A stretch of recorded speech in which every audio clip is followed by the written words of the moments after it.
Headlines के बाद अब अपना हिमाचल की खबरों को तफसील से जानेंगे। राजस्थान के बाद बाल विधानसभा सत्र आयोजित करने वाला हिमाचल देश का दूसरा राज्य बन जाएगा। 12 जून को होने वाले बाल सत्र के लिए 68 विधायकों का चयन कर लिया गया है। इनमें से सुंदरनगर की रहने वाली 10वीं कक्षा की छात्रा जानवी प्रदेश की पहली बाल मुख्यमंत्री चुनी गई हैं। इस बाल सत्र को लेकर विधानसभा अध्यक्ष कुलदीप सिंह पठानिया ने कहा कि ये 68 छात्र विधानसभा का एक दिन का सत्र चलाएंगे। प्रोटेम स्पीकर चुन लिया गया है। रविवार को मंत्री परिषद का ऐलान होगा, यानी कैबिनेट का भी ऐलान बाकायदा कर दिया जाएगा। इसके साथ ही स्पीकर, डिप्टी सीएम और नेता प्रतिपक्ष का भी चुनाव होगा।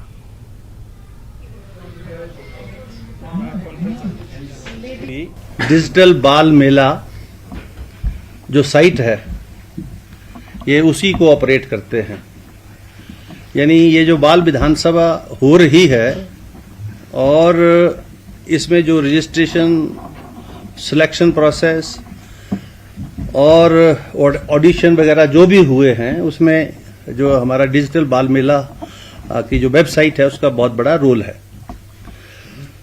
ये 12 तारीख को आप जानते हैं कि बाल श्रम निषेध दिवस है। बच्चे जो है ये जो बिलो 18 हैं, फोर्स लेबर वगैरह वगैरह की जो कुरीतियां समाज के अंदर हैं, तो उसी परिप्रेक्ष्य में, उसी परिदृश्य में ये बाल विधानसभा हो रही है कि बच्चे जो हैं वो भविष्य है देश का, और भविष्य हैं तो इसलिए देश की चुनौतियों के लिए बच्चों को जो है उसके लिए तैयार करना है, ना कि बच्चों का शोषण जो है श्रम के रूप में 18 साल की आयु से कम हो। इसीलिए ये बाल विधानसभा का जो है आयोजन और इसकी शुरुआत हुई है। सबसे पहली प्राथमिकता तो मुख्यमंत्री होने के तौर पर मेरी यही होगी कि जो भी मैं मंत्री बनाती हूँ वह उनके अनुभव व क्वालिफिकेशंस के आधार पर हो। इसी के साथ मैं ये मुख्यमंत्री होने के रूप में जितने भी सरकारी विभाग हैं उनमें समन्वय स्थापित करके आम जनता की मूलभूत समस्याएं हैं, जिसमें सबसे ज्यादा शिक्षा और स्वास्थ्य हैं, जितने भी हमारे पास उपलब्ध संसाधन हैं उनके द्वारा मैं उनमें थोड़ी और प्रोसेस, थोड़ा और मतलब उनमें और चीजें ऐड करके उनको और बेटर बनाकर उनको लागू करूंगी, जिससे कि हमारी ये जो प्रॉब्लम्स है ये सॉल्व हो पाए और अच्छे से। बहुत जरूरी ये एक जागरूकता लाते हैं हमारे देश प्रदेश के सामने, जैसे कि डिजिटल बाल मेला एक सबसे बड़ा प्लेटफॉर्म है। मैं भी इसके बारे में शुरू से नहीं जानती थी, ये हो पाया, मेरे मैम ने ग्रुप में मैसेज भेजा और जब मैंने पाया कि डिजिटल बाल मेला एक ऐसा प्लेटफॉर्म है जो ना जाने बच्चों के लिए कितनी नई नई किस्म की चीजें लेकर आता है। इससे बच्चों को बहुत कुछ सीखने को मिलता है और बच्चा जो पढ़ाई में इंटरेस्ट नहीं लेता ना, उसका पढ़ाई में इंटरेस्ट ज्यादा बढ़ता है। ये चीजें बहुत जरूरी है। अगर ये चीजें नहीं हुई ना तो बच्चे मोबाइल में बिजी हो जाएंगे और ये ड्रग्स ऐसी चीजों में पड़ जाएंगे। तो ऐसे प्लेटफॉर्म होना बच्चों के लिए बहुत ज्यादा जरूरी है।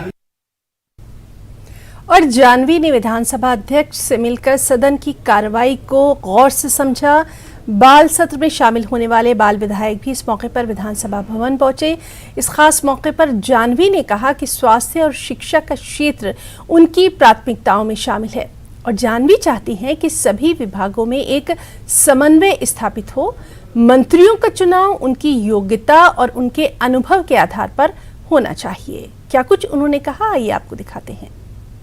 राजस्थान के बाद हिमाचल अब देश का दूसरा ऐसा राज्य बन गया है जहां पर बच्चों की सरकार चलेगी और बच्चे ही विधानसभा में बैठेंगे। बाल मुख्यमंत्री है वो हमें मिल गई है जानवी के रूप में। जानवी इस वक्त हमारे साथ है, 10वीं कक्षा के छात्र है, सुंदरनगर की रहने वाली है। जानवी, पहले तो बहुत बहुत बधाई। कंपटीशन कैसा रहा?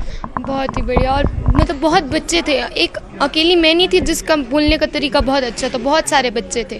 पर फिर चयन प्रक्रिया आगे हुई, कई बच्चे अटेंडेंस में आते थे नहीं, बस वही था कि कहीं कमी रह जाती थी। बतौर मुख्यमंत्री क्या प्राथमिकताएं हैं आपकी? सबसे पहली प्राथमिकता तो यही होगी, अगर मुझे असल में मुख्यमंत्री बनने का मौका मिलता है तो जो भी मैं मंत्री बनाऊंगी वो उनके अनुभव और क्वालिफिकेशंस के आधार पर बनाऊंगी। इसी के सिवाय मैं जितने भी सरकारी विभाग हैं उनमें समन्वय स्थापित करके जो भी हमारी आम जनता की मूलभूत समस्याएं हैं, जिसमें सबसे ज़्यादा शिक्षा और स्वास्थ्य हैं, उनके लिए जितने भी हमारे पास उपलब्ध संसाधन हैं उनके द्वारा उनका निवारण करने के लिए उनमें थोड़ी और प्रोसेस करवाऊंगी, उनमें थोड़े और कुछ एडिशन करवाऊंगी। विधानसभा के बारे में क्या समझते हो? विधानसभा, अब जैसे हम कोई नीतियाँ वगैरह बनाते हैं, जो बाहर हम कोई सोचते हैं यार ये नीति बनानी थी, वो बाहर बड़ा लागू, कोई कानून बाहर बड़ा लागू। एक विधानसभा एक ऐसी जगह है जहाँ आकर आप अपनी बात रखें, अपनी नीतियाँ रखें और यहीं वो नीतियाँ लागू होंगी, बाहर कहीं नहीं होंगी। तो विधानसभा एक मेन रोल निभाता है कानून बनाने में। तो सही मायने में अभी पॉलिटिक्स हो रही है, वहाँ भी योग्यता के आधार पर मुख्यमंत्री मंत्री बनना चाहिए। बिल्कुल बिल्कुल बनना चाहिए, बिल्कुल ये ज़रूरी है। मान लीजिए अब कोई हम एजुकेशन मिनिस्टर बनाते हैं, उस एजुकेशन के बारे में कुछ पता ही नहीं है। स्वास्थ्य को लेकर क्या है आपका विजन? स्वास्थ्य को लेकर देखिए, हम आजकल देखते हैं, हम अस्पताल जाते हैं, इतनी लंबी लंबी लाइनें होती है, बीमार इंसान के साथ आया जो आदमी होता है, अटेंडेंट होता है, वो भी थक जाता है। इससे अच्छा इतनी जो ये लंबी लंबी लाइन है, एक डॉक्टर है, इससे अच्छा एक ही, मतलब मान लीजिए हमारे पास कोई स्किन का स्पेशलिस्ट है और उसके पास लाइनें बहुत लंबी लगी, तो दो तो होनी चाहिए एटलीस्ट, जिससे कि ये जो लोग हैं ना ये परेशानियों का सामना न कर। क्या आपकी जो समझ है पॉलिटिक्स के प्रति, नीतियों के प्रति, हमारे जो सिस्टम है उसके प्रति, वो बड़ी है? क्या इस तरह के आयोजन बार बार होने चाहिए? बिल्कुल, इससे बच्चों में जागरूकता पैदा होगी। पॉलिटिक्स के बारे में मैं बताती हूँ, इस आयोजन से पहले इतना नहीं जानते जितना मेरे पेरेंट्स बताते थे और जितना टीचर से सीखा था। अब इसके बाद पता चला हाँ मुख्यमंत्री का क्या रोल होता है, वो आखिर क्या करता है। जो हम सोचते हैं ना उससे बढ़कर होते हैं इनके रोल मंत्रियों के। आप कह रहे हैं प्रधानमंत्री को दो विषयों के बारे में ज्यादा सोचे, स्वास्थ्य और शिक्षा।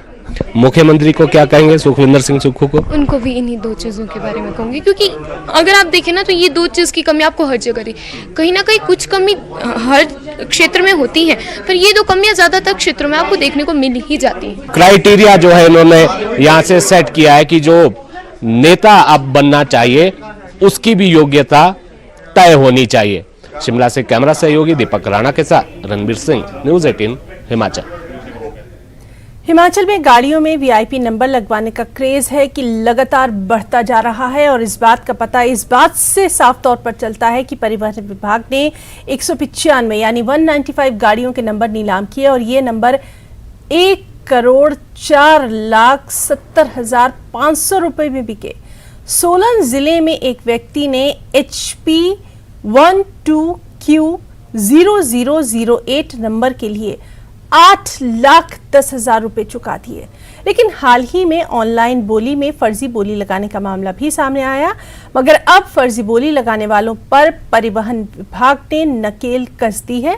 विभाग ने ई ऑक्शन प्रणाली के नियमों में बदलाव किया है। अब नंबर के लिए बोली लगाने वाले को तय बोली की 30% रकम सिक्योरिटी के तौर पर जमा करनी होगी। अगर बोली जीतने के बाद वो व्यक्ति नंबर नहीं लेता है तो उसकी सिक्योरिटी जब्त हो जाएगी।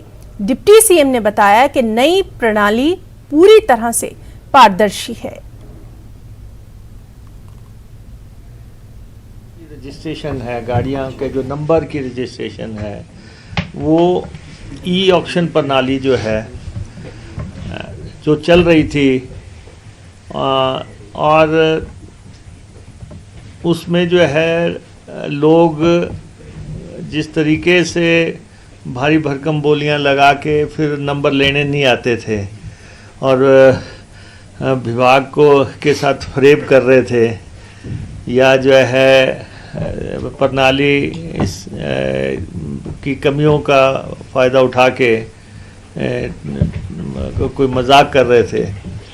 हमने उसके लिए जो है नई प्रणाली विकसित करने के निर्देश दिए थे और ई ऑक्शन प्रणाली अब पूरी तरह से तैयार है और उसने काम करना शुरू कर दिया है और संशोधित जो हमारी प्रणाली है वो लक्ष्य प्राप्त करने में सफल हो रही है। मंडी में विधायक अनिल शर्मा और कांग्रेस नेता चंपा ठाकुर के बीच का विवाद गर्म है। सरकारी कार्यक्रम में प्रोटोकॉल तोड़ने पर अनिल शर्मा ने पहले तो चंपा ठाकुर को मंच पर ही खरी खरी सुनाई और अब उन्हें मर्यादा में रहकर राजनीति करने की सलाह दे डाली है। अनिल शर्मा ने कहा कि चंपा ठाकुर ही नहीं, उनके पिता कौल सिंह ठाकुर भी ऐसी ही हरकतें करते रहे हैं। देखिए ये रिपोर्ट। एक कार्यक्रम में दीप प्रज्वलन के इस वीडियो के हर फ्रेम को अच्छे से देखिए, क्योंकि इसमें एक नेता आगे निकलने की बेताबी से प्रोटोकॉल की धज्जियां उड़ाता है, दूसरे इससे बुरी तरह से आहत हो जाते हैं। तस्वीरें 8 जून की हैं। स्वास्थ्य मंत्री धन्यराम शांडिल दे योजना का शुभारंभ करने मंडी के संस्कृति सदन पहुंचे थे। उन्होंने सबसे पहले दीप जलाकर कार्यक्रम का शुभारंभ किया। उसके बाद उन्होंने आंखों से इशारा कर किसी और को दीप जलाने के लिए बुलाया, लेकिन तब तक उनके बगल में खड़ी कांग्रेस नेत्री चंपा ठाकुर ने मोमबत्ती अपने हाथ में ले ली और आगे बढ़कर दीप जलाते हुए कैंडल तीसरे शख्स को थमा दी। मगर तीसरे शख्स ने खुद आगे न बढ़कर विधायक अनिल शर्मा को कैंडल देते हुए दीप प्रज्वलित करने को कहा, जो दीप जलाने के साथ ही फौरन पीछे मुड़े और चंपा ठाकुर को कुछ सुनाने लगे और सामने मुड़े तो उनके चेहरे पर गुस्सा साफ दिख रहा था। तभी तीसरे शख्स यानी कि पूर्व सीपीएस सोहन लाल ठाकुर ने उन्हें संभाला, कैंडल अपने हाथ में ले ली। मगर अनिल शर्मा गुस्से में चंपा ठाकुर को देखते हुए कुछ बोलते रहे। अब जानिए कि अनिल शर्मा को गुस्सा क्यों आया। असल में प्रोटोकॉल के लिहाज से कार्यक्रम में मंत्री के बाद विधायक को दीप प्रज्वलित करना था। अनिल शर्मा मंडी सदर से बीजेपी के विधायक हैं, जिन्होंने कांग्रेस नेता चंपा ठाकुर को ही चुनाव में हराया था। लेकिन शायद चंपा ठाकुर सरकारी कार्यक्रम को कांग्रेस का कार्यक्रम समझ बैठी, जिसे लेकर अनिल शर्मा ने उन्हें राजनीतिक मर्यादा का पालन करने की नसीहत दी है।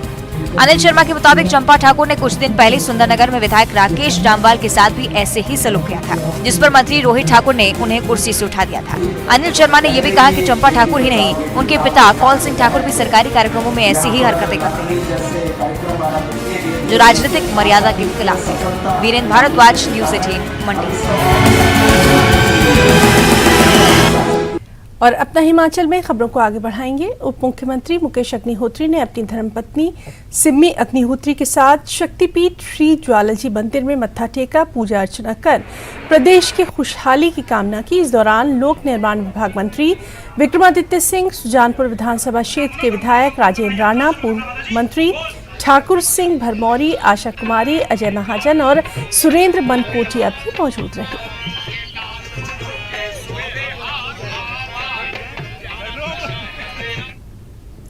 आज उप मुख्यमंत्री मुकेश अग्निहोत्री के काफिले में चल रही पुलिस एस्कॉर्ट गाड़ी से एक निजी गाड़ी टकरा गई। हादसा ज्वालामुखी के नजदीक बानुदा खूह नाम की जगह पर हुआ। इस हादसे में दोनों गाड़ियों के चालकों को मामूली चोटें आईं। हादसे में घायल लोगों से मुकेश अग्निहोत्री ने ज्वालामुखी अस्पताल जाकर मुलाकात की, उनका कुशलक्षेम जाना।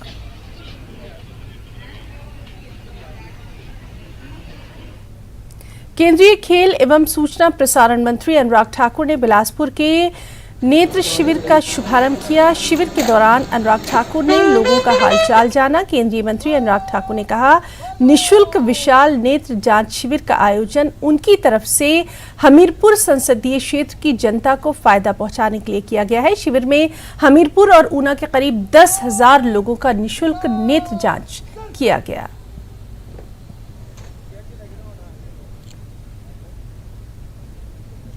अस्पताल यानी कि सांसद मोबाइल स्वास्थ्य सेवा के 5 वर्ष पूर्ण होने पर पहले ऊना, हमीरपुर और अब बिलासपुर में विशाल नेत्र जांच शिविर लगाए गए और आज जिला बिलासपुर के झंडूता में इस जांच शिविर का आयोजन में आप देख रहे हैं हज़ारों लोग यहाँ पर उपस्थित हुए हैं। इसमें चेकअप भी मुफ्त है और चश्मे भी मुफ्त है। ये आज से पहले कभी नहीं हुआ और अब लोगों को एक बड़ी सुविधा मिली है। मैं धन्यवादी हूँ प्रयास संस्था का, उनके सदस्यों का, जिन्होंने शानदार कार्यक्रम का आयोजन किया है, झंडूता मंडल का जिन्होंने सहयोग किया है और यहाँ पर हज़ारों लोगों को आज अपनी जांच करवाने का अवसर भी मिल पाया, चश्मे भी मिले। अब तक कुल मिलाकर 10,000 से ज़्यादा लोगों की जांच पहले 2 दिनों में मुफ्त में हो चुकी है। लगभग 6,500 से ज़्यादा चश्मे मुफ्त में दिए जा चुके हैं जिनको आवश्यकता थी और जिन लोगों को आगे ऑपरेशन की ज़रूरत होगी उनको भी सुझाव दिए गए क्या क्या होना है, जिनको दवाइयाँ चाहिए थी वो। 12 जून को भाजपा के राष्ट्रीय अध्यक्ष जेपी नड्डा कांगड़ा के नूरपुर दौरे पर रहेंगे। 12 जून को जेपी नड्डा पंजाब के पठानकोट से होते हुए नूरपुर पहुंचेंगे और यहां सबसे पहले भाजपा के संगठनात्मक जिला नूरपुर के नए बीजेपी कार्यालय का उद्घाटन करेंगे। उसके बाद वो नूरपुर के जसूर में विशाल जनसभा को संबोधित करेंगे। दौरे में जेपी नड्डा के शानदार स्वागत के लिए बीजेपी ने पूरी तैयारियां की हैं।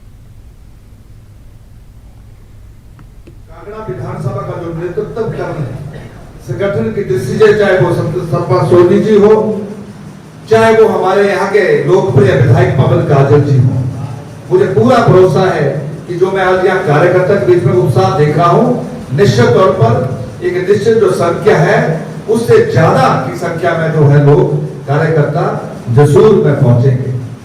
यही आज मुझे आपसे निवेदन करना था। और कांगड़ा के पत्रकार मित्रों, आपको प्रसन्नता होगी कि हमारे पार्टी के राष्ट्रीय अध्यक्ष जी जब जसूर से आएंगे तो यहाँ कांगड़ा में आकर देवी मां का आशीर्वाद भी लेंगे और आप सब भी यहाँ होंगे। जो पार्टी की तरफ से हमें आदेश हुए हैं, अलग-अलग, चाहे वो खाने पीने पर चर्चा हो, टिफिन पे चर्चा हो, तो इसी के उपलक्ष्य में ये जो आज की बैठक हमने रखी थी, इसके लिए हमारे जो प्रभारी है कांगड़ा चंबा लोकसभा के आदरणीय श्री त्रिलोकपुर जी हमारे बीच यहाँ आए हैं। और जो आदरणीय नड्डा जी जो 12 तारीख को आ रहे हैं, जो हमें आदेश जो संख्या निर्धारित की है, हम उस उपलक्ष्य में भी ये मीटिंग रखी थी और लगभग जो हमें आंकड़ा दिया है वो 1000 के लगभग आंकड़ा जो हम 12 तारीख को वहां पर पहुंचाएंगे बसों के द्वारा। मुख्यमंत्री सुखविंदर सिंह सुक्खू के भोरंज दौरे को लेकर जिला कांग्रेस की बैठक का आयोजन विश्राम गृह में किया गया। बैठक की अध्यक्षता जिला कांग्रेस अध्यक्ष एवं KCC bank chairman Kuldeep Singh Pathania ने की। मुख्यमंत्री सुखविंदर सिंह सुक्खू 19 और 20 जून को भोरंज विधानसभा क्षेत्र का दौरा करेंगे। इस दौरान भोरंज विधानसभा क्षेत्र में करोड़ों रुपए के उद्घाटन और शिलान्यास भी मुख्यमंत्री करेंगे। आज की जो मीटिंग है वो आगामी कुछ दिनों में अप्रॉक्सीमेटली 19-20 के बीच माननीय मुख्यमंत्री का जो दौरा हमीरपुर में हो रहा है और 2 दिन का दौरा ये भोरंज कंस्टिट्यूंसी में होने जा रहा है।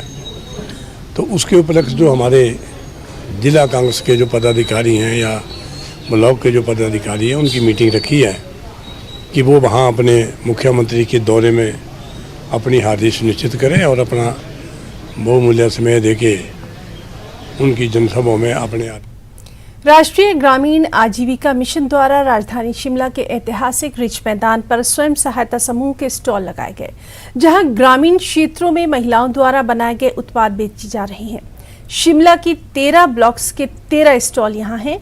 नगर निगम के महापौर सुरेंद्र चौहान अपने दफ्तर से निकलकर शुक्रवार को इन स्टॉल्स पर पहुंचे और खुद स्टॉल पर बैठकर स्वयं सहायता समूह की बनाए गए उत्पादों को बेचते नजर आए। महापौर सुरेंद्र चौहान ने इस मौके पर कहा कि इन महिलाओं को स्थायी रूप से दुकानें मिलनी चाहिए ताकि ये महिलाएं अपने उत्पाद बेच सकें। कि मैक्सिमम महिला अलग अलग ज़िले, अलग अलग ब्लॉक लेवल से आती है। जो ये जो सामान, चाहे अचार है, अनारदाना है, मिर्च है, घी है, आप अपने प्रोडक्ट्स बनाते हैं अपने घरों में, जिसके पीछे इनकी बड़ी कड़ी मेहनत होती है। उसको प्रमोट करने का मेरा एक मकसद था कि एक सरकार के लेवल से भी ऐसी जगह मिलनी चाहिए जहां ये काम हमेशा अपना चलता रहे इनका कारोबार। क्योंकि ये दुकान में तो बैठते नहीं, ऐसे परमानेंट शॉप्स नहीं होती इनकी, ये अपने स्टॉल्स में अपने घरों में ही बनाते हैं। चाहे वो शहद है, आपका मूढ़ी बोलते हैं जिसको हम पहाड़ी में, घी है, घी तो हमारी लोकल अपनी गाय होती है उसको तैयार करते हैं। और तो छोटे छोटे प्लांट्स ये अपने घरों में लगाते हैं। तो मेरा मकसद सिर्फ इसको ये था कि आज जो जितनी भी महिलाएं यहाँ से आई हैं और मैंने इनसे सबसे बातचीत की और एक प्रमोशन के तौर पे कहो या खुद भी मैंने कुछ प्रोडक्ट खरीदे और कुछ लोगों के माध्यम से बिकवाए भी। हिमाचल प्रदेश पुलिस बीबीएमबी की सुरक्षा को सीआईएसएफ को नहीं देना चाहती है। इसको लेकर डीजीपी संजय कुंडू ने कहा कि इस मामले में उन्होंने सरकार को पत्र लिखकर बीबीएमबी की सुरक्षा हिमाचल पुलिस के पास ही रहने देने की मांग की है। देखिए, जब से बीबीएमबी बनाया तब से हिमाचल प्रदेश पुलिस इसकी सुरक्षा कर रही है, अच्छी तरह सुरक्षा कर रही है। और हमने सरकार को लिखा भी था कि ना केवल physical security, watch and ward, intelligence भी है, लॉ एंड ऑर्डर भी है, तो बखूबी हिमाचल प्रदेश पुलिस उसको निभा रही है। तो मैंने भी सरकार को पत्र लिखा था कि आप पावर मिनिस्ट्री से आप टेकअप करें, और ये जो सिस्टम है बहुत अच्छा चला है और सालों साल से चला है। और जब पंजाब, हरियाणा, अन्य राज्यों में खतरे भी थे, हिमाचल पुलिस ने बीबीएमबी के प्रोजेक्ट्स, इनके इंस्टॉलेशंस, इनके पर्सनल को बहुत अच्छी सिक्योरिटी प्रोवाइड की। तो हमने सरकार को लिखा है कि काइंडली गवर्नमेंट ऑफ इंडिया से टेकअप करें और जो हिमाचल प्रदेश पुलिस आज के दिन में सुरक्षा प्रोवाइड कर रही है वो चालू रहने दें। इसमें 235 जवान तैनात थे, तो क्या ये पद समाप्त हो जाएंगे? इन पदों को 40 साल से भरा जा रहा था सुरक्षा के लिए। देखिए, ये तो मैं नहीं कह सकता। जैसे हमको कुछ पता लगा, हमने सरकार को, राज्य सरकार को लिखा है कि केंद्र सरकार से इसको टेकअप करें, और मैंने पर्सनली भी सीनियर अधिकारियों से 1-2 बार बात की थी। तो मैं आशा करता हूं कि कोई अच्छा निर्णय आएगा, लेकिन ये तो गवर्नमेंट टू गवर्नमेंट लेवल की बात है।